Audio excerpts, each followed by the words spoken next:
আল্লাহর কসম করে বলি যে সমস্ত নারীরা স্বামীকে অভিশাপ দিবে ইয়াউমুল কিয়ামতের ময়দানে বিনা হিসাবে তারা জাহান্নামে প্রবেশ করবে। জোরে বলেন আল্লাহু আকবার। আমার মারা যারা মাইকের আওয়াজ শোনেন, শুনে নেন, যত আপনার নামাজ, আপনার রোজা, আপনার হজ সব কিছু বরবাদ হয়ে যাবে যারা স্বামীকে লানত করবেন, স্বামীকে যারা অভিশাপ করবেন, স্বামীর বিরুদ্ধে অভিযোগ করবেন, স্বামীর প্রশংসা করবেন।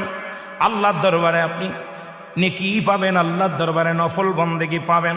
সারা রাত পরে আপনি ইবাদত করেছেন, আর একবার বলেন, আপনার মার কাছে বলেন, বোনের কাছে বলেন, ভাইয়ের কাছে বলেন, ভাইরে তোমার দুলোবাইটা কত সুন্দর, উনি ফরেজগার মানুষ, নামাজি মানুষ, আমাকে ভালোবাসে। যদি স্বামীর প্রশংসা করো এই দুনিয়ার মধ্যে নফল ইবাদত হয়ে যাবে, তোমার নেকি হবে, আমলনামায় লেখা হবে। নবীজি বলছে অধিকাংশ মহিলারা